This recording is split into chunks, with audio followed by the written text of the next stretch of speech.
So hello everyone, आज का जो हमारा टॉपिक का नाम है energy transformation of simple harmonic motion, मतलब सरल आवर्त गति करते हुए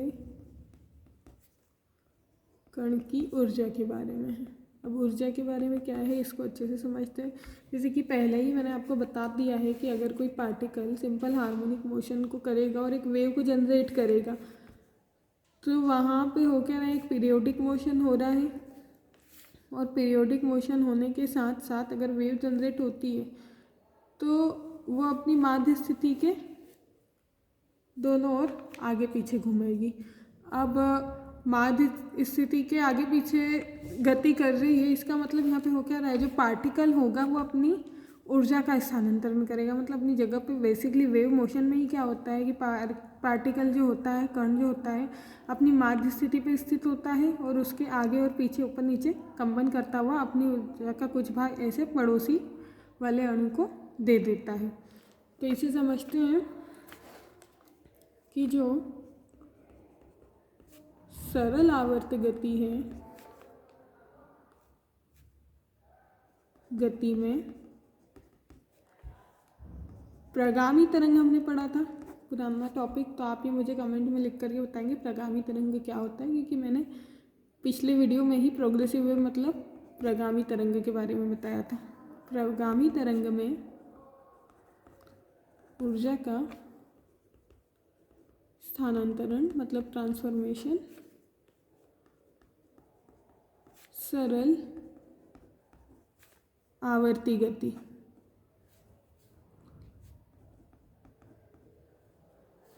तरंग के माध्यम से गुजरती।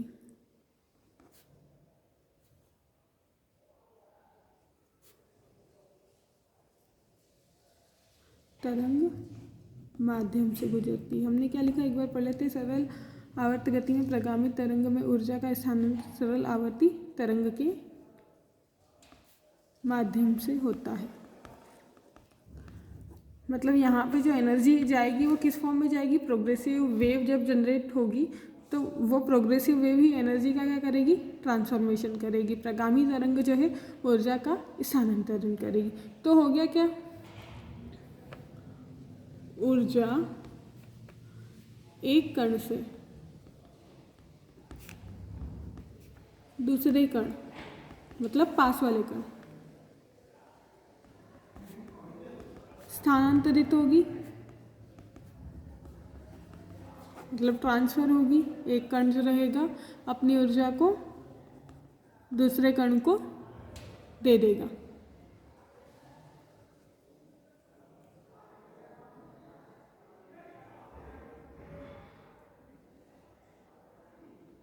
अब अगर यहाँ पे हमने जो लिखा है, क्या लिखा, ऊर्जा एक कण से दूसरे कण में स्थानांतरित होती है। अगर हम यहाँ पे बात करें किसकी, सरल आवर्ती गति करते हुए कण की गतिज ऊर्जा और स्थितिज ऊर्जा की, तो उन दोनों का योग हमेशा क्या रहेगा, कुल ऊर्जा के बराबर होगा।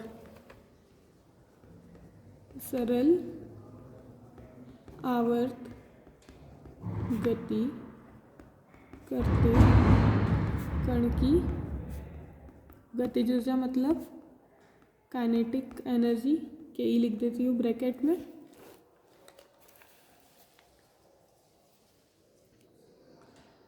तो यहाँ पे हमने क्या किया था, एक बार फिर से देख लेते हैं। हमारा जो प्रत्यानयन बल था F इक्वल टू माइनस का k वाई था। फिर हमारे पास क्या था, क्वांटिटी बहुत छोटी थी, स्मॉल क्वांटिटी थी।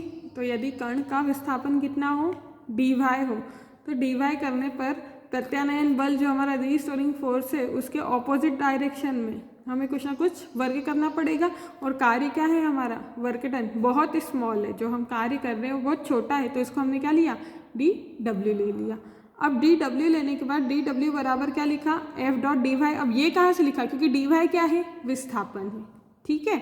यहाँ पे लिखा है dy विस्थापन, तो विस्थापन बहुत छोटी राशि है इसलिए इसको यहाँ पे से लिख दिया। और हमारा जो कार्य बराबर क्या होता है, बल गुणित विस्थापन, वर्क बराबर फोर्स इनटू डिस्प्लेसमेंट, तो F डॉट dy।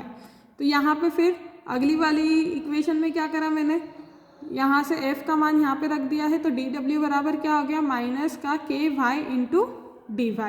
अब क्या किया मैंने, 0 से डेल वाई तक विस्थापन करने में कुछ कार्य करा मैंने, 0 से y तक, डेल y नहीं आएगा, यहाँ y आएगा, 0 से y तक विस्थापित करने में कुछ ना कुछ कार्य किया हमें। देखो बच्चों, यहाँ पे हुआ क्या है, जैसे हम किसी वस्तु को अगर मैं एक पॉइंट से यहाँ पे लेके जाऊँ, ये कोई पॉइंट है और ये कोई पॉइंट है, और यहाँ से यहाँ पे लेके जाऊँ, तो उस वस्तु को इतनी सी दूरी तय करने में एक छोटा सा कार्य किया होगा उस वस्तु ने।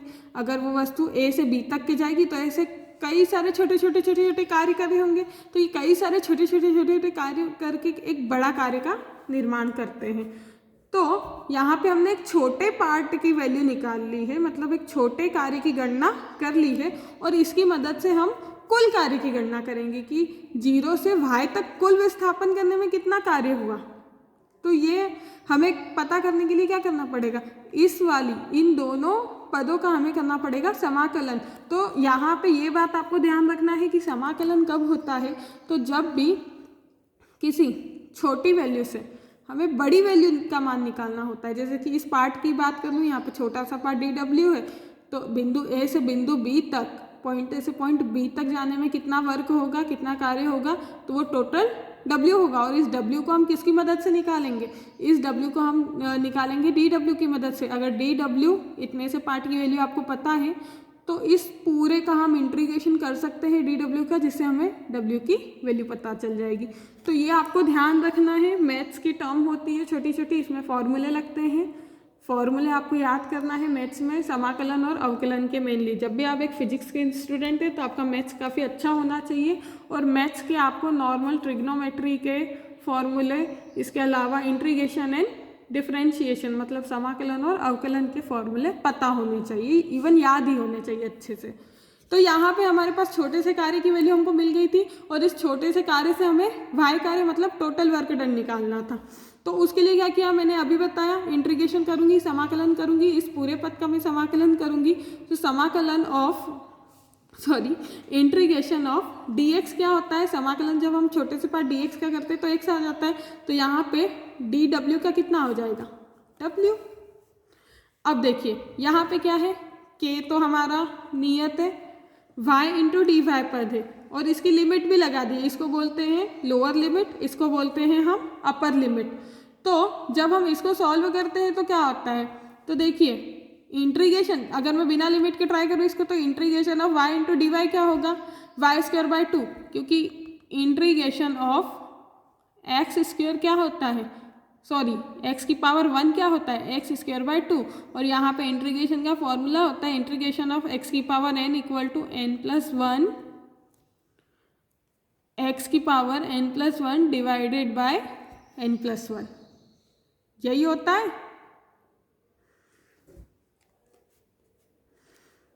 तो इस फॉर्मूले की हेल्प से हम इसको सॉल्व कर रहे हैं। क्या है हमारा, y की जगह पे y की पावर 1, तो y की पावर कैसे खुलेगी, y की पावर 1+1, तो ये आ गया y की पावर 2, और y n की जगह पे हमारा ऑलरेडी हमें पता है 1 है, तो 1+1 कितना हो जाएगा 2, तो यहाँ पे 2 से हमने डिवाइड भी कर दिया।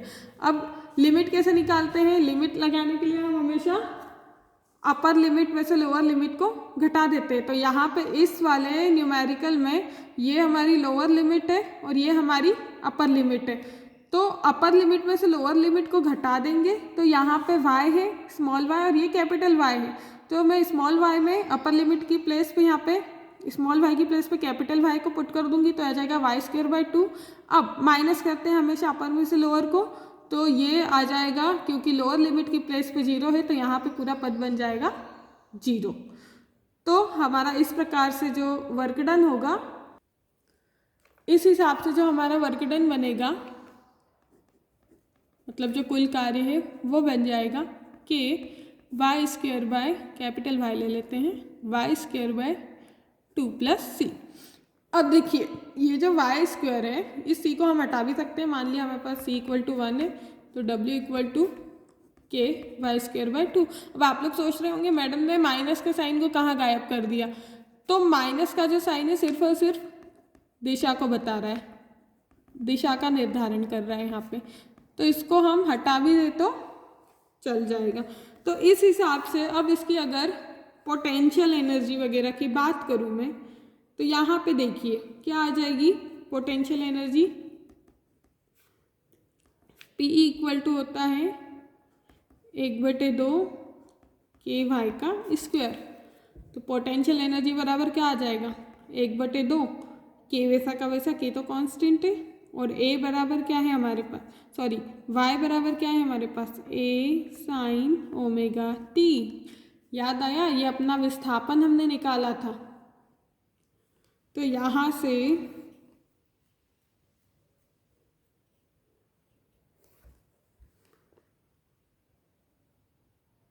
के ए साइन ओमेगा टी। अब यहाँ पे ध्यान दीजिए, इस y का स्क्वायर है तो इसको हमें स्क्वायर के फॉर्म में लिखना है। तो ये आ जाएगी पोटेंशियल एनर्जी। अब k बराबर मैंने आपको सिखाया था ओमेगा स्क्वायर इक्वल टू क्या होता है, k बाय एम, और सिंगल ओमेगा बराबर क्या हो जाएगा, √k बाय एम।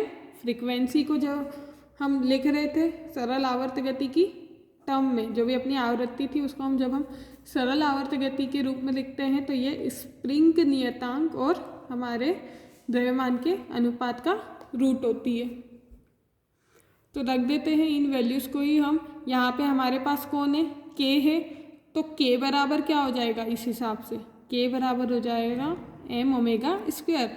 तो पोटेंशियल एनर्जी कितनी हो जाएगी, यहाँ पर हो जाएगी 1/2 m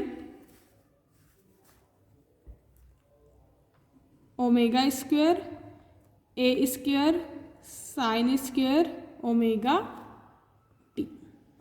तो ये तो निकली हमारी फाइनल पोटेंशियल एनर्जी, क्योंकि यहाँ पे हम बोल रहे थे कि वाई स्क्वायर, यहाँ पे वाई कौन था, विस्थापन था, और पोटेंशियल एनर्जी किस पर निर्धारित होती है, पूरी की पूरी विस्थापन होने पे, इसलिए यहाँ के वाई स्क्वायर आ गया। अब नेक्स्ट देखते हैं वेलोसिटी क्या होती थी। वेलोसिटी हमने निकाली थी पार्टिकल की जब वो सरल आवर्त गति में मोमेंट कर रहा था। ये होती है ए ओमेगा कॉस ओमेगा टी। अब यहाँ से चूंकि हमें पता है kinetic energy of any body क्या होती है, 1/2 mv का स्क्वायर। यहाँ पे v की प्लेस पे हम रख देते हैं वैल्यू को, तो काइनेटिक एनर्जी हो जाएगी 1/2 m v का स्क्वायर मतलब a square omega square cos square omega t। तो इस हिसाब से हमने निकाल ली kinetic energy of the body which is 1/2 m a square omega square cos square omega t। तो यहाँ तक मुझे लगता है आपको अच्छे से समझ में आ गया होगा। इसको और अच्छे से लिख लेते हैं, 1/2 m a square omega square cos square omega T. अब देखिए हमारे पास काइनेटिक एनर्जी भी है और पोटेंशियल एनर्जी भी है। कुल ऊर्जा जो होती है, टोटल एनर्जी हमेशा क्या होती है, it is the sum of kinetic energy and potential energy. तो अब यहाँ पे काइनेटिक एनर्जी की वैल्यू लिख देते हैं हम, 1/2 m a square omega square cos square omega t plus 1/2 m omega square A square sine square omega T. ठीक है, ये लिख लिया। अब जो कॉमन आ सकता है उन सभी को हम कॉमन निकाल लेते हैं। तो क्या क्या कॉमन दिख रहा है, मुझे तो दिख रहा है 1/2 ए स्क्वायर, सॉरी 1/2 m ए स्क्वायर ओमेगा स्क्वायर। तो निकाल लेती हूँ 1/2 m ए स्क्वायर ओमेगा स्क्वायर। ब्रैकेट में कौन बचा, cos square omega t plus sine square omega T. और हमारे बच्चे मैथ्स में काफ़ी होशियार है, इनको पता है यहाँ पे एक फॉर्मूला लग चुका है, कौन सा, चूँकि cos square omega t plus sine square omega t equal to 1। तो ये पूरी वैल्यू किसके बराबर हो जाएगी, 1 के। तो यहाँ से जो हमारी फाइनल एनर्जी कैसी निकलेगी, final energy is depended on the mass of the body. जो भी बॉडी मतलब पार्टिकल जो मोशन कर रहा है सिंपल हार्मोनिक मोशन के मास पे, उसके एम्पलीट्यूड पे एंड उसकी फ्रीक्वेंसी। तो इस प्रकार से हमने टोटल एनर्जी निकाल ली है बॉडी की, जो कि आई है 1/2 m a square omega square. So that is it. I hope ये वीडियो आपके लिए काफ़ी हेल्पफुल रही। होगी। अगर आपको कुछ डाउट क्यूरी वगैरह आ रही है इन पूरे सिलेबस में या इस टॉपिक में तो आप मुझसे कमेंट करके ज़रूर पूछ सकते हैं। बाकी thank you everyone for watching this video. Be motivated. Thank you.